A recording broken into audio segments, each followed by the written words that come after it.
नमस्कार। प्रदेश के नंबर 1 और सबसे भरोसेमंद news channel India news Haryana में आपका स्वागत है। मैं हूं आपके साथ अतुल प्रताप सिंह। हरियाणा सरकार ने विकास कार्यों में तेजी और पारदर्शिता लाने के लिए अब सीधे सीएमओ को जनता से जोड़ने की कवायद शुरू कर दी। सीएम मनोहर लाल ने सीएमओ के अधिकारियों के लिए आदेश जारी करते हुए महीने में 3 दिन जनता के बीच बिताने के लिए कहा। इस दौरान सीएमओ के अधिकारियों को जिला प्रशासन के कामकाज का फीडबैक उनसे नहीं बल्कि जनता से सीधे लेना होगा और सीधे सीएमओ तक उसे सटीक तौर पर पहुंचाना होगा। हालांकि सरकार इस फैसले को विकास कार्यों में तेजी और पारदर्शिता के लिए जरूरी बता रही, लेकिन विपक्ष इसे बेलगाम अफसरशाही से जोड़कर देख रहा। पूर्व स्पीकर कुलदीप शर्मा ने फैसले पर कटाक्ष अपने अंदाज में किया और कहा कि अफसरों की बजाय बीजेपी नेता पदाधिकारी जनता के बीच जाएं तो ज्यादा बेहतर होगा। नसीहत काम की है। प्रदेश के अफसरों पर इस फैसले का क्या असर होगा और फैसले से विकास कार्यों में कितनी तेजी आएगी, ये तो वक्त बताएगा। लेकिन फिलहाल इस फैसले के बाद सवाल खड़े हैं कि क्या वाकई प्रदेश में अब भी बेलगाम है अफसरशाही और क्या अफसरों की मनमानी से धीमी है विकास की रफ्तार। इन तमाम सवालों पर एक खास पैनल के साथ आज हम करेंगे बड़ी बहस।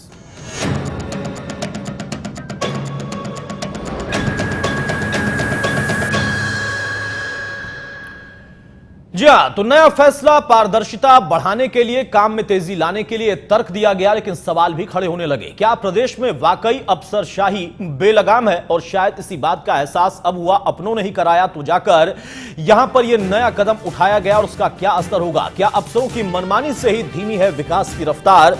सरकार काम करना चाहती है, सरकार योजनाएं भी ला रही, लगातार उसका यहां पर घोषणा का दौर भी चलता है, घोषणाएं भी होती हैं, लेकिन फिर भी क्या वाकई गति नहीं मिल पा रही। और जिस तरीके के इनपुट अभी तक लगातार मिल रहे थे जनता के जरिए या फिर विपक्ष के जरिए, क्या अपनों ने सवाल खड़े किए तो फिर इस बात का भी एहसास हुआ कि हां वाकई यहां पर सक्रियता बढ़ानी होगी।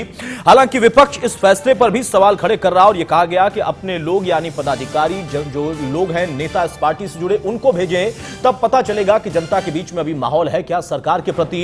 लेकिन सीएमओ का कहना है कि हम तो काम कर रहे, लेकिन अधिकारी अगर कहीं नहीं कर पा रहे तो मॉनिटरिंग के लिए यह सिस्टम हम शुरू कर रहे, इससे सीधे फीडबैक पहुंचेगा सीएमओ।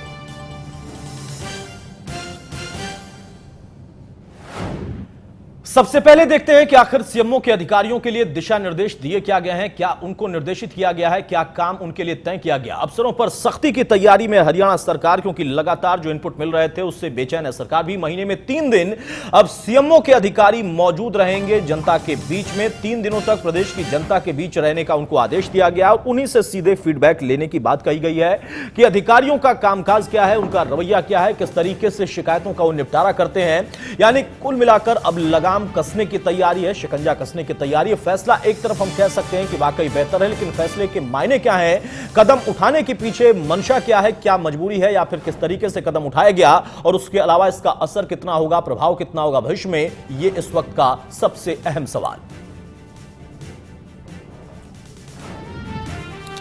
सरकार ने फैसला किया, विपक्ष ने अंदाज में अपने कटाक्ष किया या फिर नसीहत दी, लेकिन स्वास्थ्य मंत्री अनिल विज क्या कहते हैं इस फैसले पर, सुनते हैं। मेरा सदा मानना रहा है कि शासन और प्रशासन सेक्रेटरीट के एयर कंडीशन कमरों में बैठकर नहीं चलाया जा सकता, फील्ड में जाना चाहिए। और मैंने जब शुरुआत की थी, कुछ लोगों ने उसको क्रिटिसाइज भी किया था, तब भी मैंने ये बात कही थी कि जब हम फील्ड में जाते हैं हमें हकीकत का पता तब लगता है। यहाँ पर हम वो देखते हैं जो नीचे से अधिकारी रिपोर्टें बनाकर भेजते हैं, और जब हम फील्ड में जाते हैं हम अपनी आंखों से देखते हैं कि एक्चुअल स्थिति क्या है और हो क्या रहा है। इसलिए ये बहुत अच्छा फैसला है, मैं इसकी बहुत सराहना। अब इस फैसले को लेकर सरकार और विपक्ष दोनों की अलग अलग प्रतिक्रियाएं, जरा वो भी सुनते हैं। जिनकी जो जिम्मेवारी बनती है उन लोगों की उनकी जिम्मेवारी दी गई है और काम का ज़्यादा पारदर्शिता है, काम की गति बढ़े, क्योंकि लगभग 20-22 महीने हो चुके हैं सरकार को बने हुए। हमने बहुत से पैसा फील्ड में विकास के लिए दिया है, चाहे स्टेडियम का है, सड़कों का है, ओवर ब्रिजेस का है, अंडरपासेस का है, कॉलेजेस का है, इसके अलावा हॉस्पिटल्स का है, उसके अलावा PWD के डिपार्टमेंट के हैं, पंचायती राज के हैं। उनकी जानकारी लेना, एक अधिकारी जाएगा और अधिकारी जानकारी लेके आएगा जो डायरेक्ट सीएम साहब से जुड़ा हुआ है, तो उसके गति आएगी काम में, और गति आएगी और पारदर्शिता भी रहेगी। तो सारी चीज़ें लोगों को सुशासन और भ्रष्टाचार मुक्त प्रशासन देने की मनोहर जी की नीयत और नीति है। चीफ मिनिस्टर ऑफिस में OSD और एडवाइजर्स की एक फौज खड़ी की गई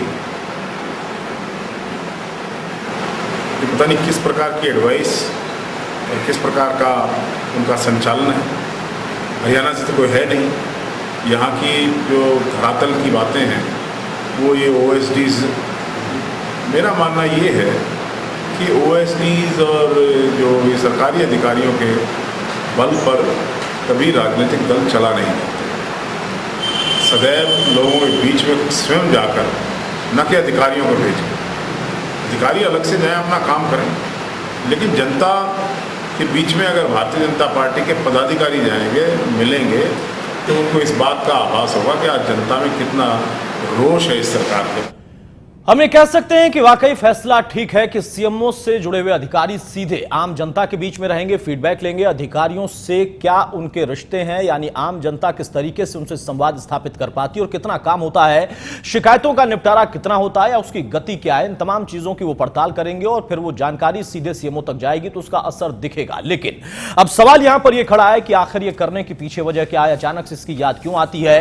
क्या वाकई अफसरशाही बेलगाम थी जिसका जिक्र बार बार मीडिया में भी होता रहा? क्योंकि दरअसल शिकायतें ऐसी आती हैं। पिछले दिनों हमने देखा कि सीएम विंडो को लेकर भी सख्ती दिखाई गई थी और कई अधिकारियों पर गाज गिरी थी। तो सवाल इस बात का भी है कि क्या वाकई अब सीएमओ के जरिए ही पेंच कसने की तैयारी है? सरकार की अच्छी मंशा, अच्छी योजना के बावजूद उसको गति नहीं मिल पा रही, तो अब यह कदम उठाना जरूरी हो गया था। हमारे साथ कुछ मेहमान हैं, उनसे मैं आपको तारुफ कराता हूं। चर्चा में आगे बढ़ते हैं। मेरे साथ दिल्ली स्टूडियो में इस वक्त अरविंद भारद्वाज साहब, प्रवक्ता इनेलो के हैं, बहुत स्वागत है भारद्वाज साहब आपका।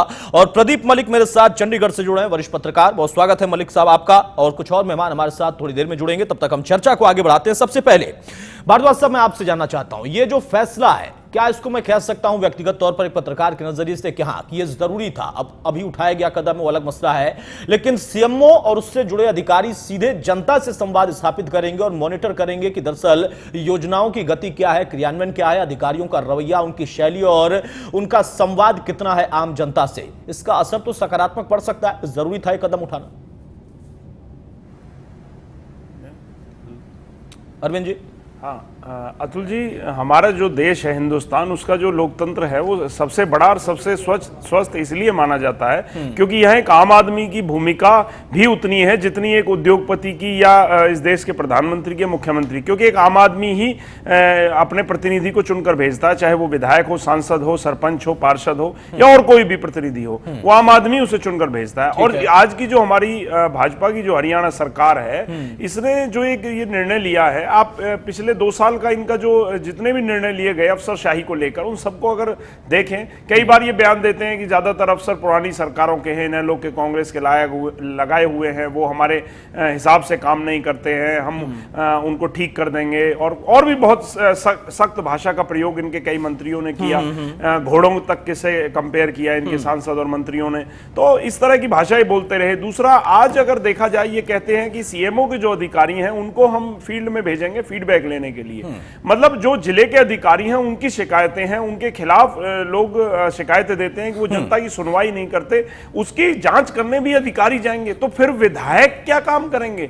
इन विधायकों को जो लाखों रुपए तनख्वाह मिलती है वो किस काम की है? वो विधायकों को जनता इसीलिए तो चुनकर भेजती है कि वो अपने क्षेत्र की समस्याओं को रखें, उन बातों को मुख्यमंत्री तक या विधानसभा तक पहुंचाएं। या तो आपके विधायक जो है भारतीय जनता पार्टी के, वो इन मुद्दों को सरकार के सामने, मुख्यमंत्री के सामने रखते ही नहीं है, या फिर सरकार को उन पर भरोसा नहीं है। और विपक्ष जो समस्याएं बताता है, विधानसभा में उठाता है, हमारे जो पार्टी के नेता जिन बातों को कहते हैं उन पर आप भरोसा नहीं करते। तो साहब, आप तो सीधा सीधा दूध की रखवाली बिल्ली से ही करवा रहे हैं। उन्हीं अधिकारियों के खिलाफ तो शिकायतें हैं, उन्हीं में से उन्हीं के तरह के जो दूसरे अधिकारी हैं उनको आप जिम्मेवारी दे रहे हैं। अगर अधिकारियों से ही सरकारें चलती तो फिर मुख्यमंत्री या विधायक या मंत्री को बनाने की क्या जरूरत थी? फिर तो किसी एक प्राइवेट कंपनी को हायर कर लेते और उनको हरियाणा सरकार ठेके पर दे देते, वही चला लेते। फिर तो ये सरकारें इसीलिए तो बनी है कि एक आम आदमी की जो सोच है, समझ है, उसकी जो समस्या है, उसे उठाया जा सके, उसे विधानसभा तक पहुंचाया जाए, मुख्यमंत्री तक पहुंचाया जाए और फिर हरियाणा प्रदेश का कामकाज चल सके।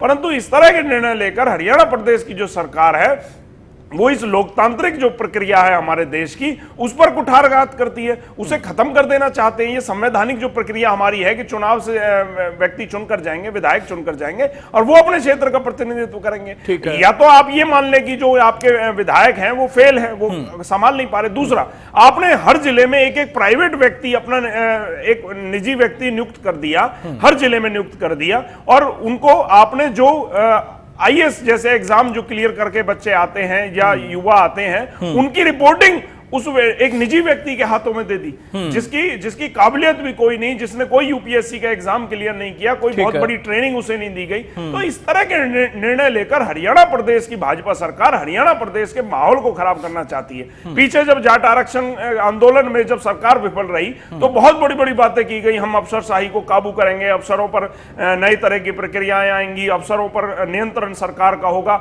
उसके बाद क्या देखने को मिला? हमारे यहाँ आज ये हालत है, 2015 के जो आंकड़े उनमें हरियाणा प्रदेश में गैंगरेप की घटनाएं बढ़ गई। कांग्रेस तो सिर्फ दावा करती थी नंबर 1 बनाने का, भारतीय जनता पार्टी ने तो गैंगरेप में पूरे देश में नंबर 1 बना दिया हरियाणा प्रदेश को। और यही नहीं, आप पीछे जब सूखा पड़ा तब हालत क्या थी हरियाणा प्रदेश की, अब जब बारिश आई तो जगह जगह पानी भर गया, उससे क्या हालत हुई हरियाणा प्रदेश। वहां जो सिस्टम था, जो अधिकारियों का जो काम करने का तरीका था, वो पूरी तरह फेलियर साबित हुआ। उसके बावजूद भी उनकी जांच की जिम्मेवारी फिर अधिकारियों को दे दी। फिर ये मंत्री और जो विधायक हैं आपके, यानी दूध की रखवाली फिर बिल्ली करेगी तो फिर दूध कैसे सुरक्षित होगा? ये वही तो लोग हैं। हाँ। वही उनका फेलियर है, तभी तो आपके ऊपर ये शिकायतें आई है। बिल्कुल, तभी तो आपने निर्णय लिया, और निर्णय फिर वही ले लिया आपने, फिर अधिकारियों को। तो फिर विधायक के तालमेल की भी कमी लगती है कि हाँ, अपने ही जो विधायक हैं, अपने ही लोग हैं, उनसे भी बात नहीं बन पा रही है। या मैंने ये सवाल उठाया, या तो आपको उन पर भरोसा नहीं है, या वो आपको फीडबैक सही देते ही नहीं है अपने क्षेत्र की जनता।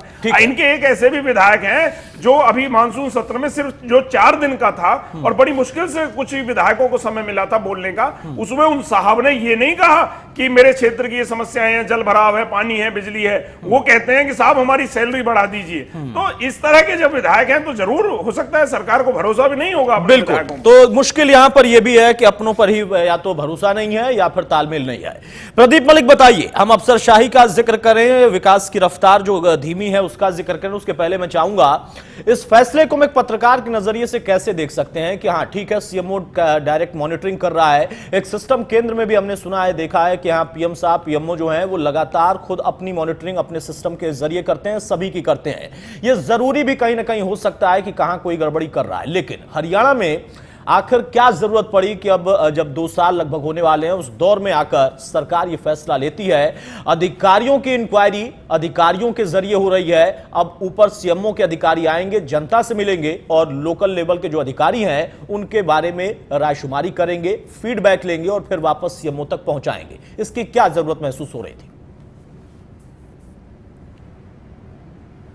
अतुल जी, देखिए, पब्लिक इंटरेक्शन तो बहुत जरूरी है। पब्लिक इंटरेक्शन जब तक नहीं होगा तब तक ये नहीं पता चलता कि फील्ड में सरकार के बारे में सही रिपोर्ट क्या है।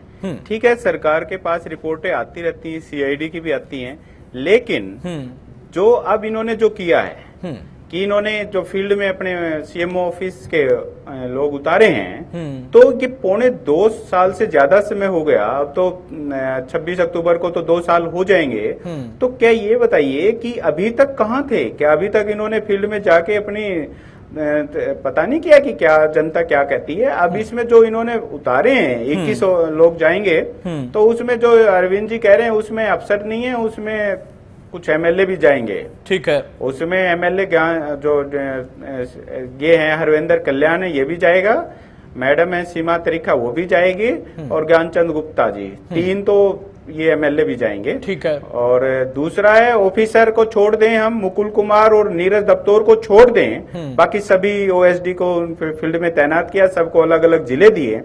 लेकिन जो अब बात ये है कि जो अपने 21 सुशासन सहयोगी हैं, जो ऑलरेडी डिस्ट्रिक्टों में तैनात हैं, जो डिप्टी कमिश्नर है उनके साथ उनको भी अटैच किया गया है, तो क्या जो 21 शासन सहयोगी, उनकी रिपोर्ट क्या अभी तक सरकार के पास नहीं आई थी क्या? और दूसरा, यदि इन्होंने फील्ड में जाकर क्या अभी तक जो पंचायतें तो आपको याद होगा पिछले दिनों ही हरियाणा में उनके चुनाव हुए हैं, जब ये नई पंचायतें आई हैं उसके बाद कुछ ग्रांटें शुरू हुई हैं, तो अभी तक मैं ये कह सकता हूं कि जो नई ग्रांट तो अभी गई नहीं थी, तो उसे ये कैसे पता चलेगा कि डेवलपमेंट कहाँ हुआ क्या नहीं हुआ। जो पिछला सरकार का जो पैसा था वो जरूर अभी उससे काम चल रहा था, क्योंकि वहां जो सरपंचों से यूटिलाइजेशन सर्टिफिकेट जहां से आ गया था वहां से इन्होंने दे दिया था। लेकिन अब बात ये है कि जो हमारा एक तंत्र है, एक तो जो हमारे ऑफिसर, आज आप चले जाइए किसी भी डिपार्टमेंट में चले जाइए,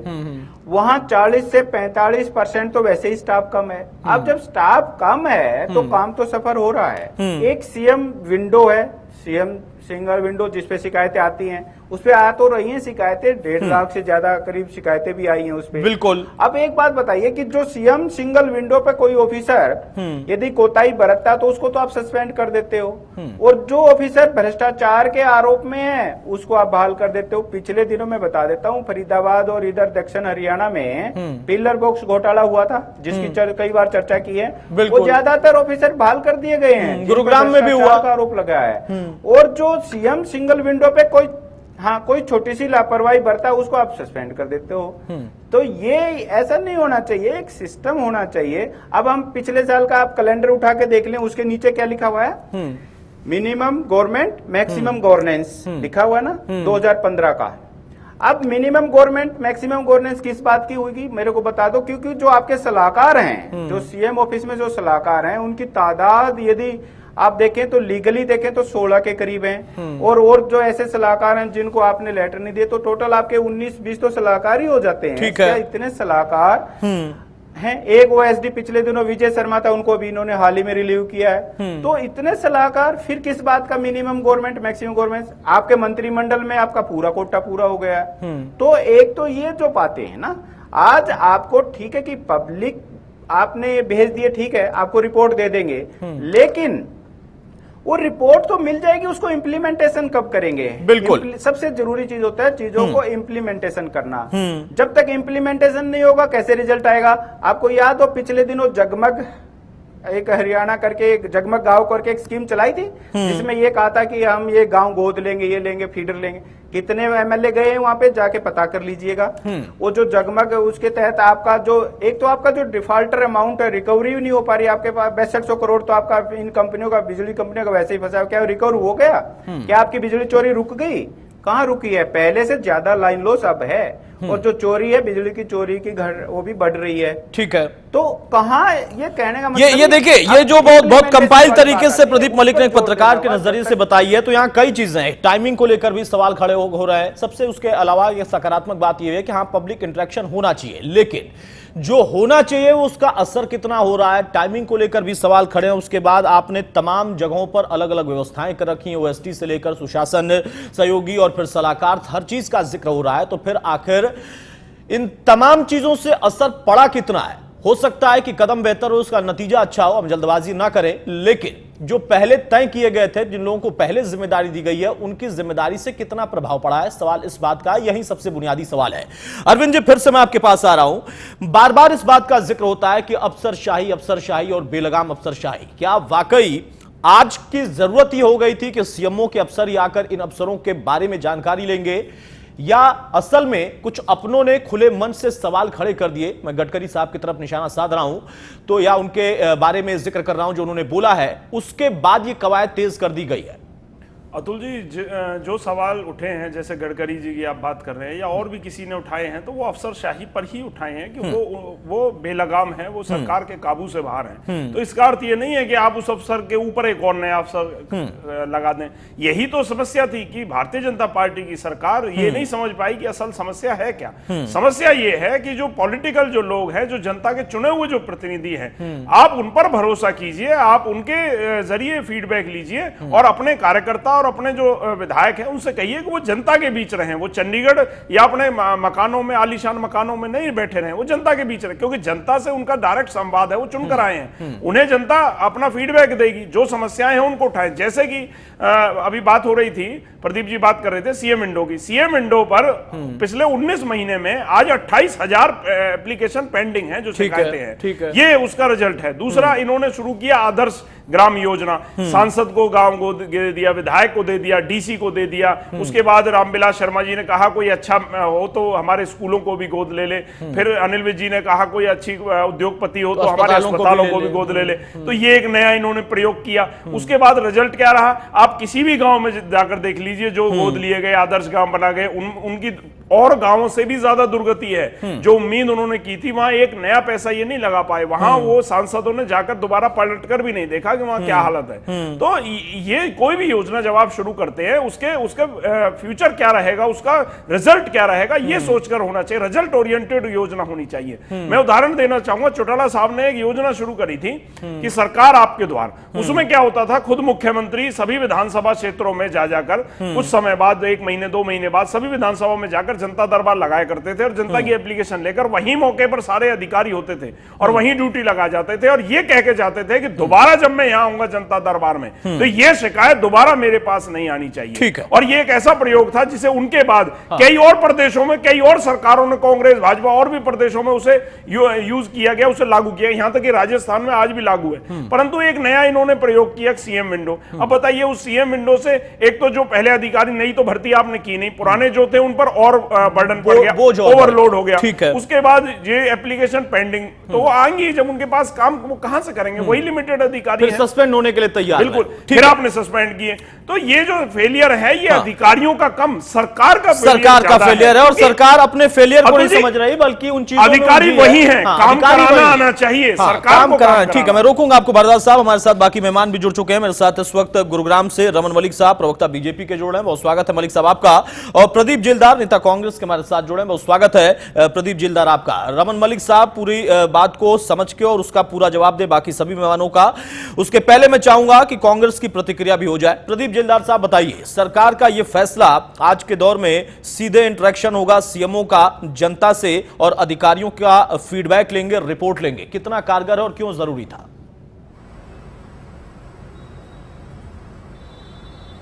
मैं समझता हूं, मेरे को लगता है जो प्रयोगशाला बनकर रह गई है हरियाणा की सतली, इस जो 2.5 साल के जो दिन बीते, मेरे को लगता है जब सीएमओ के कार्यालय की बात करते हैं कि सीएमओ डायरेक्ट होगा, मैं इस बात को आपको बताना चाहता हूं, जो भाजपा जो आज सरकार है, वो सरकार, उसका जो ऑर्गेनाइजेशन है, उसका कभी संगठन रहा नहीं हरियाणा के अंदर। और ऐसी स्थिति इस बात का अभ्यास भी कराती है कि जो आज सीएमओ के अधिकारियों की बात की डायरेक्ट पब्लिक से बात करने कह रही है। मैं आपको याद दिलाना चाहता हूं, चाहे बंसीलाल जी चीफ मिनिस्टर रहे कांग्रेस से, भजन लाल जी रहे, जब जब कांग्रेस का राज रहा, हरियाणा की लास्ट पंक्ति में बैठा हुआ पंचायती राज का मेंबर, सरपंच और कोई साधारण व्यक्ति अपनी बात कहने के लिए सरकार से सीधे संवाद रखता था। इन्होंने, आज इनकी हालत ये है कि रैलियां फेल होती है और कोई भी कार्यकर्ता कहीं भी इनकी कोठियों पे या इनके यहाँ नजर नहीं आता। इन्होंने सीएम विंडो का नाम ले दिया। ये पब्लिक के व्यक्ति नहीं रहे कभी भी, ये हालात है इस बात के। अब मुझे नहीं लगता कि ये सीएम ऑफिस से डायरेक्ट जो आईएएस ऑफिसर जाएंगे या अधिकारी जाएंगे, तो ये एक इस बात का भी उदाहरण है कि सरकार के अंदर जो नेता, जो जनप्रतिनिधि चुने हुए हैं, वो फेल हो चुके हैं या उनके ऊपर विश्वास नहीं रहा।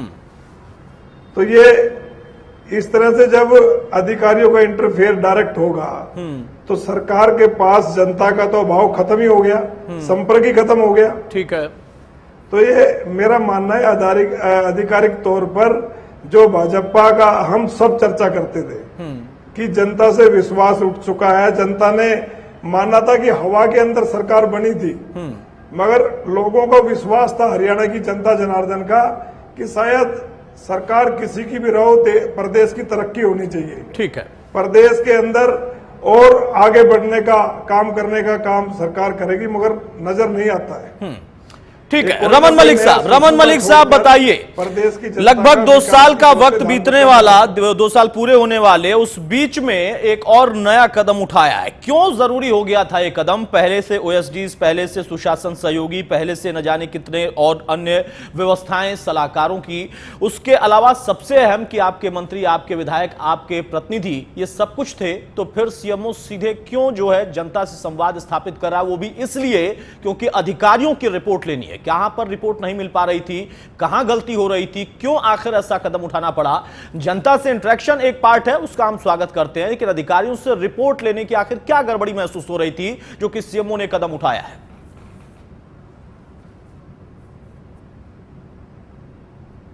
अतुल जी, सबसे पहली बात जो मेरे काबिल दोस्तों को समझनी चाहिए वो ये है कि a government for the people, by the people, of the people. इस चीज को, इस प्रिंसिपल को जो परिवारवाद वाली पार्टियां हैं, जो एक परिवार के अंतर्गत चलती हैं, उनको ये बातें समझ नहीं आती हैं। ठीक है, आज जितनी स्कीमें माननीय मुख्यमंत्री जी ने चलाई हैं प्रदेश के अंदर, जितने घोषणाएं उन्होंने करी हैं, 90 में से 85 विधानसभाओं में वो गए हैं, हमारे 85 विधायक नहीं हैं, और वहां सब जगह जाके बराबर जो डिमांड रही सबको देकर आए हैं, सबको बराबर। अब मैं ये समझना चाहता हूं कि अगर आज के दिन में मुख्यमंत्री जी ऐसी एक टीम बना के जो हर महीने एक पर्टिकुलर स्कीम को पकड़ के ये देखे कि इसके लिए इतना फंड एलोकेट हुआ था, आज की जमीनी स्थिति क्या है, उसकी फोटोग्राफ्स लें, उसकी समीक्षा करें, और उस चीज के ऊपर एक कांस्टेंट वॉच हो और टाइम बाउंड मैनर से अगर करी जाए, तो मेरे को नहीं लगता प्रदेश के किसी भी व्यक्ति को इससे कोई भी परहेज होगा। ठीक है, क्योंकि काम जनता के हैं और जनता के लिए होने चाहिए। एक ये जो ट्रांसपेरेंसी आ रही है, इससे ये फर्क पड़ता है कि आगे जवाबदेही बढ़ जाती है। एक सिस्टम के अंदर जब आप ट्रांसपेरेंसी बढ़ा देते हैं तो ऐसे लोगों को बहुत तिलमिलाहट होती है जिनका गोरख धंधा इसी पे चलता था कि कैसे जनता का पैसा खाया जाए और अपने जेब भरे जाएं। कुछ लोग तो ऐसे भी हैं, कुछ पार्टियां जिनको गए हुए भी 2 साल हो गए, लेकिन उनके नित नए कारनामे सामने आते रहते हैं, राष्ट्रीय स्तर पे नहीं, अंतर्राष्ट्रीय स्तर पे भी। तो मैं ये समझना चाहता हूं और मैं ये बताना भी चाहता हूं आपके माध्यम से कि ये जनता की सरकार है जो जनता के पक्ष में आज खड़ी हुई है और हर प्रकार से उनके लिए लड़ रही है। और ऐसी सरकार जो अपने आप को ये नहीं मानती कि हम परफेक्ट हैं, वो ये मानती है कि कहीं भी अगर रिक्वायरमेंट है इम्प्रूवमेंट की और उसको कॉन्स्टेंटली वॉच करने की, तो वो उसको तत्परता से करती है। और ऐसा व्यक्ति वही कर सकता है, यही एक लोग कर सकते हैं जिनके अंदर शालीनता हो, जो ये मानते हो कि हम जनता के सेवक हैं, ना कि उनके राजा हैं। ठीक है, चलिए, मंशा अच्छी है सरकार की और कोशिश भी अच्छी कर रही है सरकार। हम आगे भी इस पर चर्चा करेंगे। भारद्वाज साहब कुछ कहना चाहते हैं? बहुत संक्षेप में बोलिए, मुझे ब्रेक लेना है। जी, रमन मलिक जी, आपने कहा कि आपकी जो सरकार है वो जनता के लिए है, जनता के द्वारा है। अगर आपकी सरकार जनता के द्वारा है तो विधायक किसके द्वारा है? विधायक भी तो जनता नहीं चुनकर भेजे हैं। क्या ये जिम्मेवारी विधायक को नहीं दी जा सकती थी कि वो 90 विधायक हैं, अपने अपने क्षेत्र में देखें कि कहां आपके मुख्यमंत्री जी घोषणा करके आए हैं, उन पे कितना काम हुआ, कितना नहीं हुआ? वो तो उसकी अधिकारियों को जनता ने नहीं चुना, अधिकारियों की जवाबदेही नहीं है, उनको 5 साल में चुनाव नहीं लड़ना। नहीं, काम नहीं, हो नहीं, ना हो नहीं, में नहीं, फर्क नहीं पड़ता, परंतु भारद्वाज जी, मैं ये समझना चाहूंगा चुनकर कि क्या आपके किसी भी विधायक ने आज तक एक रिपोर्ट दी है कि मुख्यमंत्री जी आप ये घोषणा करके आए थे, मेरे विधानसभा में ये काम हो गया, ये पेंडिंग पड़ा है? मैं बताता हूँ कोई नहीं दी है। मैं बताता हूँ रमन जी, आप सुनिए, बैठ के चर्चाओं में भी नहीं बैठना चाहते हो। सुनिए ना, मैं बताता हूँ। जब हरियाणा है तो बताइए। रमन जी, इलेक्शन की बात हुई तब आपने आप फैसला कर लीजिए, हम बाद में देखेंगे। अब सुन लीजिए ना, ये आपके जवाब जींद से विधायक है परमिंदर ढुल जी, उन्होंने, आपको याद होगा, विधानसभा के बाद डमरू बजाया था अपने क्षेत्र की समस्याओं को लेकर, और वो टीवी चैनलों पर भी चला था, उसमें डिबेट भी हुई थी। वो अपनी समस्याओं की पूरी एक फहरिस्त लेकर आए थे, डमरू बजाया या समस्याएं बताई? डमरू बजाकर अपने एक चार्ट लेकर आए थे अपनी समस्याओं का, और उन्होंने कहा था मुख्यमंत्री जी वादा करके गए, अब तक नहीं। एक मिनट सुन लीजिए, फरीदाबाद, अकेले फरीदाबाद में माननीय आपके मुख्यमंत्री जी फरीदाबाद में आपसे क्या 2000 पूछ रहा करोड़ से ज्यादा की आप ये घोषणाएं कर डफली चुके हैं, बजाना- जिनमें सिर्फ डफली 50 बजाना करोड़ बहुत पे कोई- काम शुरू हुआ है। इस स्पीड देखिए, से तो आपको डफली 20 बजाना साल जो है लग ना, जाएंगे। वो ठीक किसी है, और का काम ठीक है, होता ठीक है, ये भी विधायक हमारा का काम सवाल है, नहीं होता। गति को लेकर तो भी सवाल है। ठीक है, केजरीवाल रमन मत मलिक साहब करिए। शांत हो जाइए, मैं आप आऊंगा, सुन तो लीजिए रमन मैं जी, आऊंगा। एक देखिए, छोटा सा मैं ब्रेक ये लेते बोल हैं, रहा यहाँ हूं पर ब्रेक के उस पार लौटेंगे तो हम चर्चा करेंगे, क्योंकि यहाँ पर जैसा प्रदीप मलिक ने जानकारी दिया है कि सिर्फ सीएमओ के अधिकारी नहीं बल्कि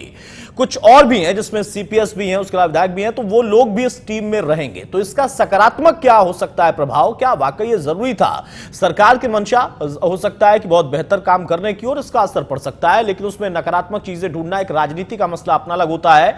लेकिन अगर कुछ उसमें पॉजिटिव है तो जरा उसको भी हम उजागर करें यहां पर, ये हमारी भी जिम्मेदारी। छोटा सा ब्रेक, जल्द आते हैं।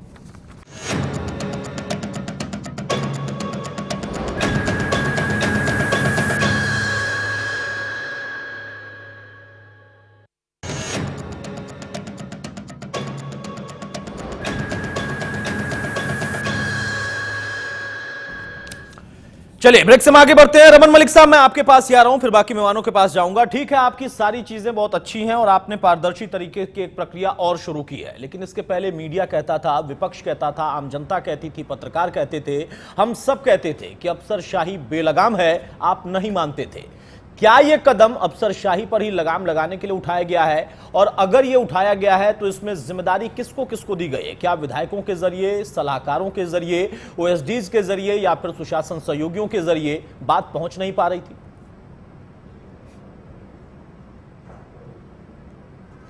देखिए, पहली चीज, इसमें विधायक भी हैं, इसमें ओएसडीज भी हैं और ऐसे जिम्मेवार व्यक्ति हैं जिनके ऊपर मुख्यमंत्री जी डायरेक्ट जिनसे जवाब लेंगे उनके जिले का। पहली बात। दूसरी चीज जो आप ये बोल रहे हैं प्रशासन के ऊपर लगाम नहीं है, देखिए एक प्रोसेस के जरिए अगर उसमें इम्प्रूवमेंट लाई जाती है, इसका मतलब ये नहीं है कि कोई बेलगाम है या नहीं है। एक चीज को फाइन ट्यून करने की हमेशा ही आवश्यकता रहती है, चाहे जितना भी बड़ा हो। पहले आपको याद होगा 400 ग्राम के टेलीफोन आए थे, आज ऐसे भी टेलीफोन आने की बात हो रही है जो कि सिर्फ हाथ के ऊपर एक छाया, एक इमेज रहेगी। तो इम्प्रूवमेंट हर जगह चलती है और होनी भी चाहिए।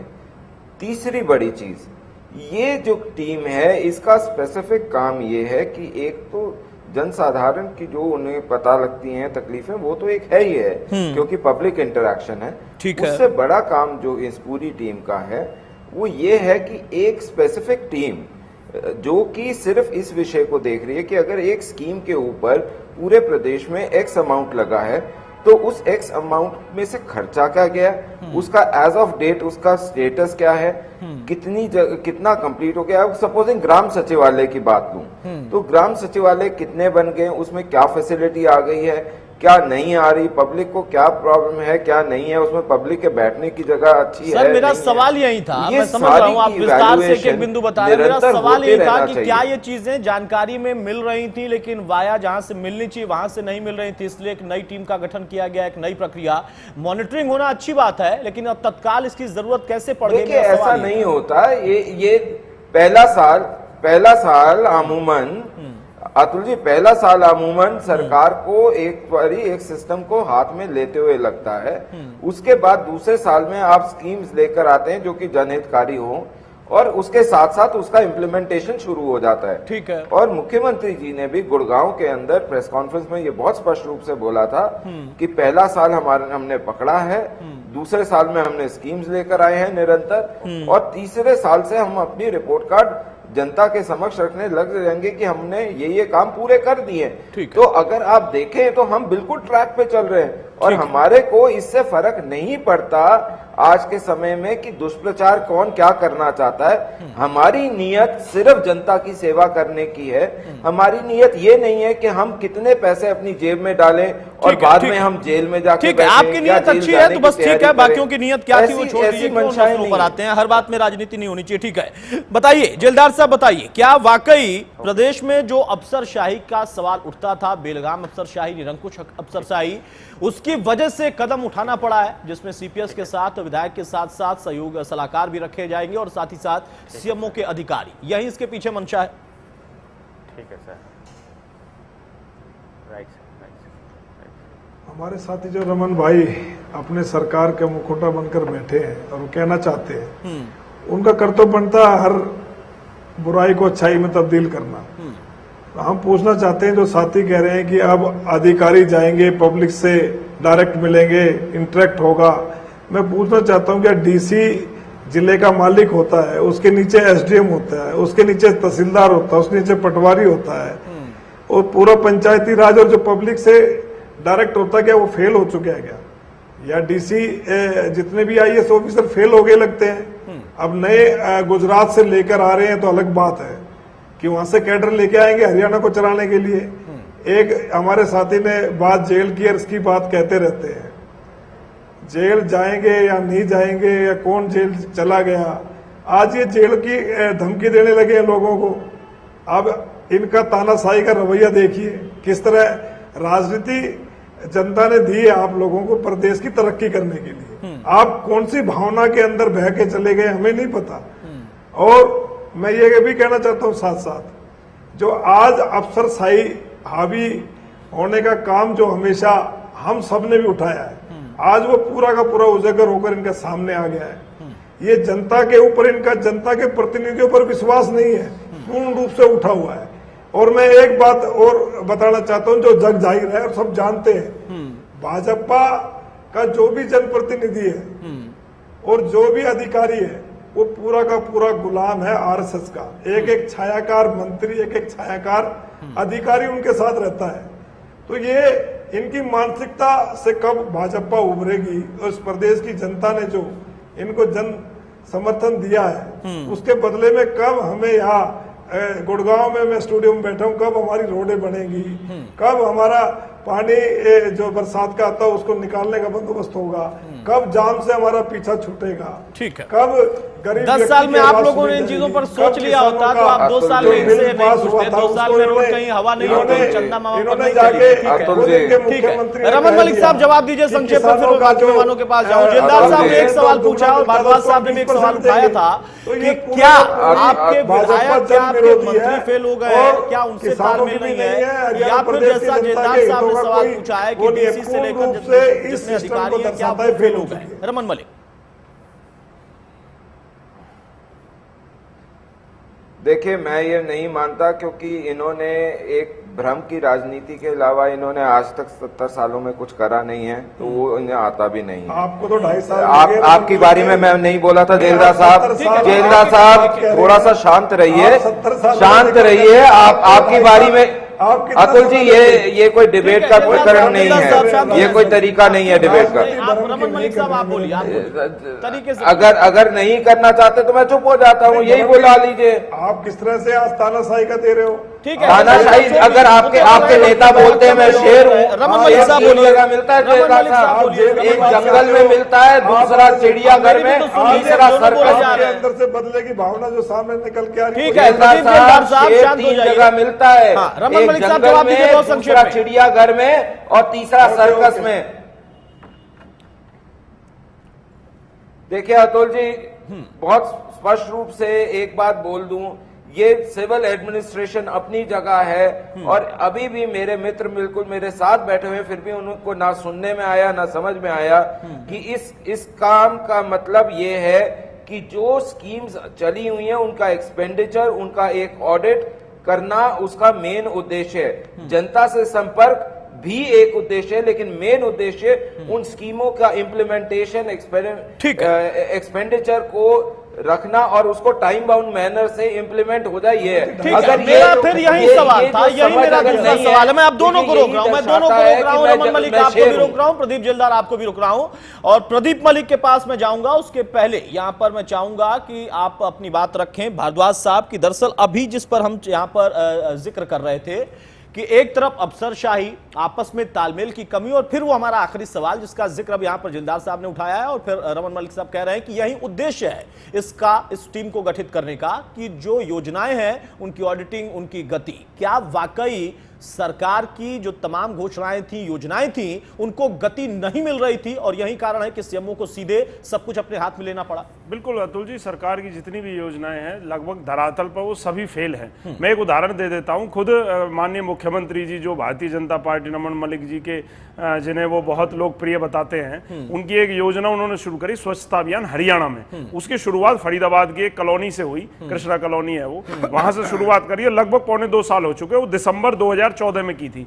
आज अगर अभी आप उस कॉलोनी में जाके देख लें, सुबह किसी को भेजकर आप देख लें, उसमें जगह जगह कूड़े के ढेर लगे हुए हैं, वहां गंदगी है और बीमारियां फैल चुकी हैं। वहां कितने लोग बीमार हैं जो बादशाह खान जैसे अस्पतालों में, सरकारी अस्पतालों में लाइन लगाकर खड़े इलाज के लिए। ये हालत है एक योजना की जो सरकार ने अपना ड्रीम प्रोजेक्ट बताया था, उसकी ये हालत है। तो जब तक धरातल तक आप योजनाओं को नहीं पहुंचा पाएंगे, आप कितनी बड़ी बड़ी बातें कर लें, बड़ी बड़ी बातें करके तो आपने सरकार बना ली, पर बड़ी बड़ी बातें करके आप 5 साल नहीं गुजार सकते। अगर आप ये सोच रहे हैं कि हम इसी तरह से 5 साल को किल कर देंगे तो ये पॉसिबल नहीं है। जनता बहुत समझदार है, जनता आपसे हर पल का जवाब मांगेगी। जैसे जैसे दूसरा साल कंप्लीट होने को आया और इनका रिपोर्ट कार्ड तैयार करने की बात आई तो इन्होंने नई नई बातें शुरू कर दी। कभी इन्होंने बीफ की जांच की बात शुरू कर दी, कभी अब ये कहते हैं कि सीएमओ जांच पर जाएगा। आप सीधे सीधे बताइए, क्यों ना सबसे अच्छा ये रहता है कि 90 विधायक हैं 90 क्षेत्रों में, उन्हीं को जांच की जिम्मेवारी दी जाए कि साहब आप खुद जांच करके अपने क्षेत्र की लाइए, कौन कौन सी योजना फेल है, कहां उसमें कमी है,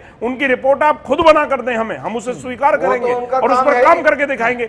एक और बात रमन जी, आपने एक और बात बोली थी कि मुख्यमंत्री जी ने लगभग 85 विधानसभा क्षेत्रों में घूमकर बहुत सारी घोषणाएं करी और जनता को पैसा दिया। आपने दिया अभी तक कुछ नहीं है। एक भी जिन जिन कॉलेजों की घोषणा करी उनमें से नींव नहीं रखी गई, जिन अस्पतालों के लिए घोषणा करी उनकी कोई शुरुआत नहीं हुई, कोई स्टेडियमों की जो बात करी वो भी हमने, तो अब तक प्रैक्टिकल पर कुछ नहीं है। मैं एक और बात कहना चाहूंगा रमन मलिक जी, आपको जनता ने बहुमत दिया है, आपको जनता ने, एक मिनट सुन लीजिए, आपको जनता ने बहुमत दिया, हम सब स्वीकार करते हैं इस बात को। आपको वक्त दिया जनता ने काम करने का, आप काम कर दिखाइए। सिर्फ ये बड़ी बड़ी बातें करने, यहां से यहां कर दिया अफसरों को, एक अफसर 4-4 बार रोकूंगा आपको सर। प्रदीप मलिक, मैं आपके पास आ रहा हूं। अब यहां पर सवाल इसी बात का था कि राजनीति और राजनीति करने वाले जो सत्ता में है या फिर विपक्ष में है, वो तो आपस में हर मुद्दे पर एक दूसरे पर सवाल उठाएंगे, भले कुछ अच्छा कदम हो तो भी और अच्छा ना हो तो भी, वो उनका हक है, उस पर हम चाहकर भी कुछ नहीं कर सकते, उसका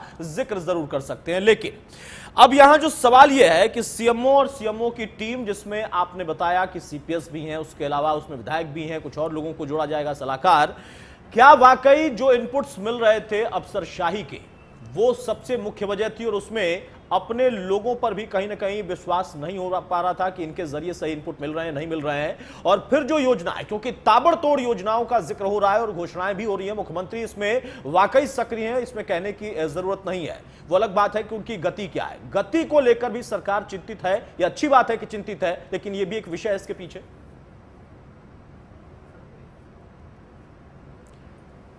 अतुल जी देखिए, जो इन्होंने ऑफिसर फील्ड में भेजे हैं, पहली बात, जो सीएम ऑफिस के लोग हैं उनको तो सीएम ऑफिस में ही काम करना चाहिए। फील्ड में जाने के लिए तो आपके मिनिस्टर हैं, आपके विधायक हैं और दूसरे आपके हैं। मैं ये नहीं कहता आपने भेज के वहां पे जो रिपोर्ट आई। अच्छा एक बात बताइए, मुख्यमंत्री के ओएसडी हैं राजकुमार भारद्वाज जी हैं, मीडिया के ओएसडी हैं, राजकुमार जी को महेंद्रगढ़ भेज दिया। आप बताइए, राजकुमार जी रोहतक के रहने वाले हैं, उन्होंने रोहतक में पत्रकारिता की है, उसके बाद सिरसा में की है, फरीदाबाद में की है, गुड़गांव में की है, भेज दिया महेंद्रगढ़। अगर आप इन डिस्ट्रिक्ट में भेजते तो कम से कम वो एक अच्छी इनपुट लेकर आते और उस इनपुट पे काम करती सरकार, तब होता। महेंद्रगढ़ में उनको जाएंगे तो फील्ड में जाएंगे तो कैसे वो काम करेंगे, वो ये चीजें हैं। और इन चीजों पे इन्होंने काम करना तब बनता है जब इन्होंने क्या तो अपने विधायकों को ये बोलते कि आप जाकर हमें एक रिपोर्ट दे दीजिए। पहले सीएम नहीं होते थे क्या? आपको मैं बता दूं, चौधरी बंसीलाल जब मुख्यमंत्री थे उस समय वो क्या करते थे, एक तो डीसी से रिपोर्ट लेते थे, एक उनके अपने बंदे होते थे, उनसे अपनी रिपोर्ट लेते थे कि हाँ, और उसको मैच करवाते थे, जिसके वो गलती पाते थे उस पर कार्रवाई करते थे। आज जरूरत इस बात की उन चीजों पे अमल करने की, जो आप ये बताइए ना, ऑफिसर के से आपका विश्वास ही नहीं होगा जब तक तालमेल नहीं होगा, अच्छा कोऑर्डिनेशन नहीं होगा, कैसे वो अच्छा काम करके देगा? बताइए। बिल्कुल बिल्कुल। पंचायत डिपार्टमेंट है, पंचायत का काम गांव का है, तो आप डायरेक्टर पंचायत को भेजिए कि आप जाइए गांव में लगा के आइए, आप पंचायत वालों को उतारिए। और दूसरा, जो आपके संघ के हर डिस्ट्रिक्ट में उनसे रिपोर्ट मंगवा ली होती कि आप आरएसएस तो हर जगह सक्रिय है, क्या वो हर डिस्ट्रिक्ट में नहीं है, क्या उनकी शाखाएं नहीं लगती, उनसे रिपोर्ट मंगवा लीजिए। उसमें कौन सी नई बात, आप अपने सीएम ऑफिस को मैदान में उतार रहे हो तो उसका मैसेज ये जा रहा है कि कहीं ना कहीं गड़बड़े है। और अच्छा, दूसरा, आप ब्यूरोक्रेसी पर जब तक आपका भरोसा नहीं होगा तब तक कोई नहीं बात। मैं अनिल विज जी का यहाँ उनको बधाई देता हूँ। आप अनिल विज जी के पास कोई ऑफिसर लगा लीजिएगा, वो उसी से काम ले लेते हैं। आपको पता है, देखो कितने अच्छे से काम लेते हैं, कोई भी बात होती है वही बोलते हैं। तो जब तक आपका भरोसा नहीं होगा, आप ट्रांसफर कुछ दिन तो काम करने दीजिए किसी ऑफिसर को, जब तक उसका आउटपुट आएगी तो उसके बाद आप देखेंगे क्या क्या उसका वो है। आप पहले ही जो कुछ दिन लगता है उसके बाद आप ट्रांसफर शुरू कर देते हो। ट्रांसफरों का भी एक सीजन होता है। आप जब बच्चों के एडमिशन होते हैं उस समय करनी चाहिए, आप किसी समय ट्रांसफर कर देते हैं तो उसे माहौल तो खराब होता है ना। अब लोग तो ये चाहते हैं कि उनको एक जो काम देकर आए उसको उसका रिजल्ट मिल जाए, तभी होता है। अब ये बताइए, मोदी साहब जब यहाँ पे प्राइम मिनिस्टर मोदी साहब जब हरियाणा में विधानसभा के चुनाव प्रचार के लिए आए थे, उन्होंने क्या बोला था? मैं स्कैम हरियाणा की जगह स्किल हरियाणा बनाऊंगा। स्किल हरियाणा की दिशा में अभी तक बता दीजिए क्या काम हुआ है? तो काम करने की आवश्यकता है। आप योजनाएं बना लीजिए, उन योजनाओं को आप प्रैक्टिकली इम्प्लीमेंट जब तक नहीं करोगे तब तक रिजल्ट नहीं मिलेगा। ठीक है प्रदीप मलिक, मैं आपको रोकूंगा। अब हमारे पास वक्त कम है, फाइनल कमेंट की तरफ हम बढ़े उसके पहले मैं चाहूंगा कि रमन मलिक साहब देर से हमारे साथ जुड़े थे, जरा वो फिर से एक बार अपनी बात स्पष्ट कर दें बहुत कम शब्दों में। बताइए रमन मलिक साहब, मैं जानता हूं कि पिछले सालों में कुछ काम नहीं हुआ, किसी सरकार ने कोई काम नहीं किया, आप बहुमत से आए और आप ही को काम करना है, आप करके दिखाएंगे, मेरा विश्वास है, जनता का भी विश्वास है। लेकिन मुझे लगता है कि कुछ नया करने के चक्कर में इतना ज्यादा आप नया कर रहे हैं कि उसी में उलझ के रह जा रहे हैं, काम नहीं हो रहा है, ऐसा है क्या? अतुल जी, ऐसा है, आज तक के इतिहास में हरियाणा के कभी ये नहीं हुआ कि एक स्पष्ट तौर पे कारपेट की तरह विकास के लिए पैसे पूरे प्रदेश में दिए गए हों।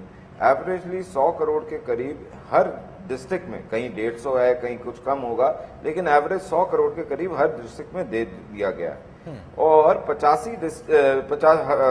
हर विधानसभा में। तो 85 विधानसभा में तो मुख्यमंत्री जी खुद हो आए हैं, तो 85 करोड़ के तो अंदाजन यही काम है पिछले 2 साल। उसके अलावा रोड ट्रांसपोर्ट और उसके हिसाब से और जो आ रहे हैं वो अलग हैं, जो इंफ्रास्ट्रक्चर के और चीजें आ रही हैं वो अलग हैं। अगर आज के समय में जिस प्रकार से हम जिस स्पीड से काम करना चाह रहे हैं, हमने एक ग्राउंड नींव बनती है, बेसमेंट खुदता है, उसमें समय लगता है, उसमें पीपीसी डलती है, आगे ऊपर बाहर निकलते हुए समय लगता है, लेकिन जब वो ग्राउंड लेवल ब्रेक कर देता है उसके बाद उसकी स्पीड कुछ और होती है। एक तो वो चीज, यानी स्पीड नहीं थी ना, जितने विधायक हैं वो सब अपने हिसाब से ये काम बताइए, कर रहे हैं स्पीड और वो नहीं दे थी ना, रहे हैं। यही मेरा सवाल था। अभी तक स्पीड नहीं थी ना पिछले। देखिए, आपको नहीं दिख रही। अगर कह रहे थे, मैंने कहा किसी बिल्डिंग को बनाते हैं अतुल जी, तो सबसे पहले उसकी खुदाई होती है, उसकी फुटिंग रखी जाती है। अगर उसकी फुटिंग कमजोर होगी, नींव कमजोर होगी तो वो बिल्डिंग नहीं टिकेगी। तो उसके सिस्टम ठीक किए हैं, सिस्टम बनाए हैं, चीजों को कंट्रोल में लाए हैं जो पहले की बिगड़ी हुई थी और उसे करा। तीसरी बड़ी चीज, आज जो ये टीम है ये वो काम करेगी जो एक नॉर्मल इंजन के अंदर टर्बोचार्ज करता है। और ये जो फर्क लाया जा रहा है, ये फर्क जो है ये ऐसी आदत जनता को डालेगा जो दूसरों को, जो आज तक अपना ना एक समझती थी कि ये हमारा अधिकार है कि हम जो मर्जी चाहे करें, वो चीजें को तोड़ देने का ये एक है। ठीक है और ये जनता के हाथ में, जनता को जवाब देने के लिए ज्ञान वृद्धि के लिए सारा आपने कुछ बताया ये दिया गया सारी चीजें, अच्छा लगा। ठीक है सर, ठीक है। प्रदीप जलदार साहब, फाइनल कमेंट आपका। जो इन्होंने मिट्टी निकाल कर नींव तैयार करने के लिए जो नई कोशिश की है, इससे कितना प्रभाव पड़ जाएगा, तालमेल कितना बैठ जाएगा, काम कितना हो जाएगा, या फिर जिन चीजों में खुद उलझी हुई है सरकार इस वक्त, या फिर जहां पर उसे लग रहा है कि मामला गड़बड़ है, भले स्वीकार करें न करें, ये जरूरी है, कम से कम उसमें सफलता उसको मिल जाएगी?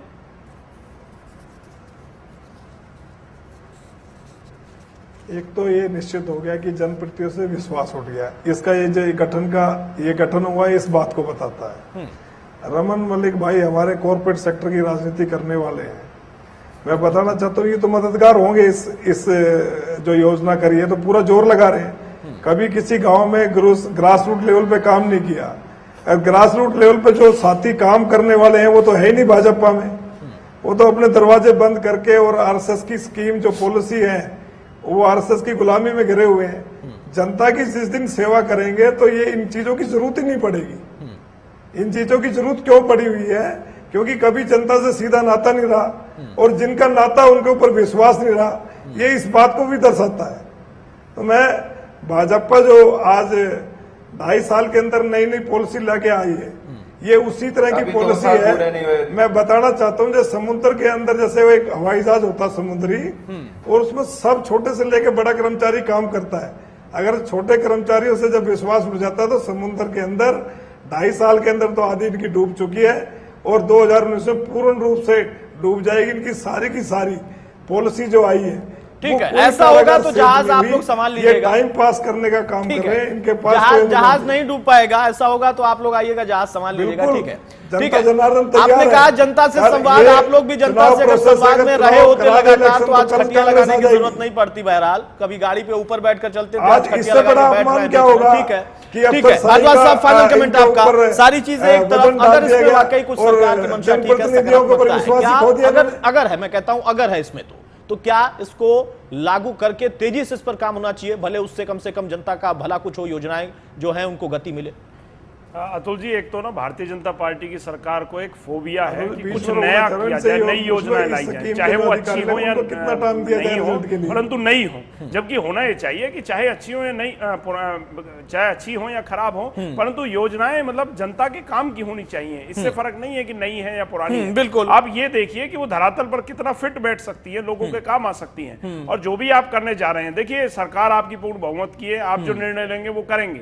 तो परंतु हम ये चाहते हैं कि जनता को उसका फायदा मिलना चाहिए, ताकि जनता तक जो भी योजनाएं हैं, जो भी बजट का पैसा, जनता की जो गाड़ी कमाई का जो पैसा है, जो खर्च हो रहा है, वो जनता तक पहुंचे। हमारा तो सिर्फ ये सोचना है, इसीलिए सचेत करते हैं आपको सच्चाई से आगाह करते हैं। आप पर उसे सुनने को तैयार नहीं है, क्योंकि विपक्ष की बात आपको समझ नहीं आती। जब बात हाथ से निकल जाती है फिर आप पछताते हैं, फिर एक नई योजना लेकर आते हैं उसे ढकने के लिए। ठीक है, तो रमन जी, जो भी है बहरहाल जनता के लिए हो, अगर आपकी मंशा ठीक है तो इसके लिए भी विपक्ष आपके साथ है, कम से कम भारद्वाज साहब तो यही कह रहे हैं। ठीक है, प्रदीप मलिक, बहुत संक्षेप में फाइनल कमेंट। एक नई कोशिश है, अब इस कोशिश में कितना सफल होते हैं और उसका नतीजा क्या होगा वो तो बात की बात है, लेकिन फिर हम आखिरी में इसके लिए क्या कह सकते हैं?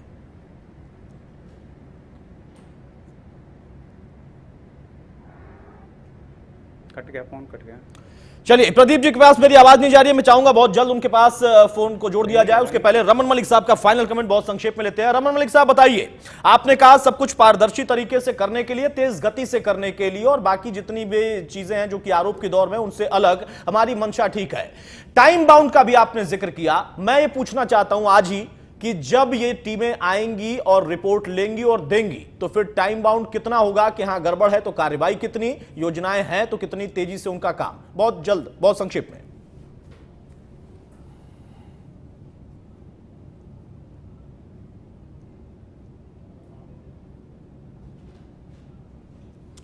चलिए, शायद तकनीकी खामी, रमन मलिक साहब भी मेरी आवाज नहीं सुन पा रहे हैं और प्रदीप मलिक भी नहीं सुन पा रहे हैं। मेरे पास वक्त नहीं है, मैं यहां पर पूरी चर्चा को समाप्त करना चाहता हूं। उसको सीधे तौर पर हम कह सकते हैं कि सीएमओ डायरेक्ट अपना दखल दे। मुझे एक पत्रकार के तौर पर, व्यक्तिगत तौर पर इसमें कोई भी आपत्ति नहीं दिखाई देती है, क्योंकि ये होना चाहिए, सरकार का अपना सिस्टम है।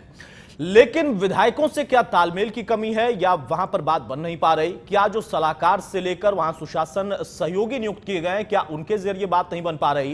क्या वाकई अफसरशाही, जिसका जिक्र हम बार बार टेलीविजन के जरिए, पत्रकारिता के जरिए करते हैं, विपक्ष अपनी जुबान से करता है, जनता भी अपनी आवाज लगातार बुलंद करती है, तो इन चीजों का एहसास अब जाकर 2 साल जब पूरे होने वाले अक्टूबर में होंगे, उस दौर में सरकार को हो गया। ये मैं कहता हूं कि वाकई सरकार के लिए एक अच्छी बात होगी कि सरकार इन चीजों पर बारीकी से नजर रख रही है, लेकिन सिर्फ नया प्रयोग करने से बात नहीं बनेगी।